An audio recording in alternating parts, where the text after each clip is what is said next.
U organizaciji Bošnjačkog nacionalnog vijeća, Ministarstva prosvjete i osnovnih škola u subotu su u Novom Pazaru, Tutinu i Sjenici održana opštinska takmičenja iz bosanskog jezika za učenike 5., 6., 7. i 8. razreda za školsku 2018-2019. godinu. Domaćin takmičenja u Novom Pazaru bila je osnovna škola Avdo Međedović, u Sjenici osnovna škola Svetozar Marković, a u Tutinu osnovna škola Rifat Burdžović-Tršo. Evo, po rasporedu, odnosno kalendaru takmičenja Ministarstva prosvjete, mi smo ove godine bili domaćini opštinskog takmičenja iz maternjeg bosanskog jezika, koje je održano 6.4., znači u subotu u 11 časova u našoj školi. Testove smo dobili direktno od vozača koji je doneo iz Bošnjačkog nacionalnog vijeća. Komisija koju je škola formirala bila je prisutna u otvaranju testova i nije bilo nikakvih zamerki, nikakvih problema.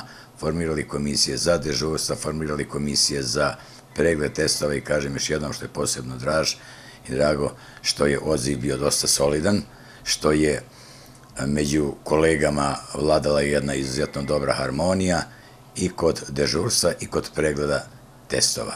Ja se nadam da će sljedeće godine odziv učenika biti još masovniji, još veći i još bolji.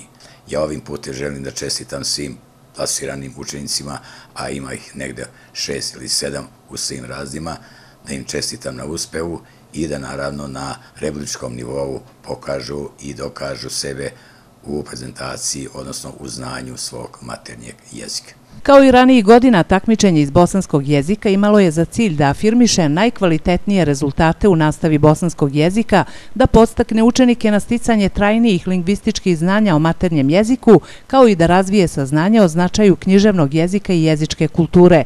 Rezultati sa opštinskog takmičenja odredit će učenike koji će se takmičiti na republičkom takmičenju. Na takmičenju je učestvovalo ukupno 314 učenika 5., 6., 7. i 8. razreda i to iz Novog Pazara 180, Tutina 58 i Sjenice 76. Republičko takmičenje iz bosanskog jezika i jezičke kulture će biti održano 26. maja ove godine, a njegov domaćin je osnovna škola Avdo Međedović u Novom Pazaru.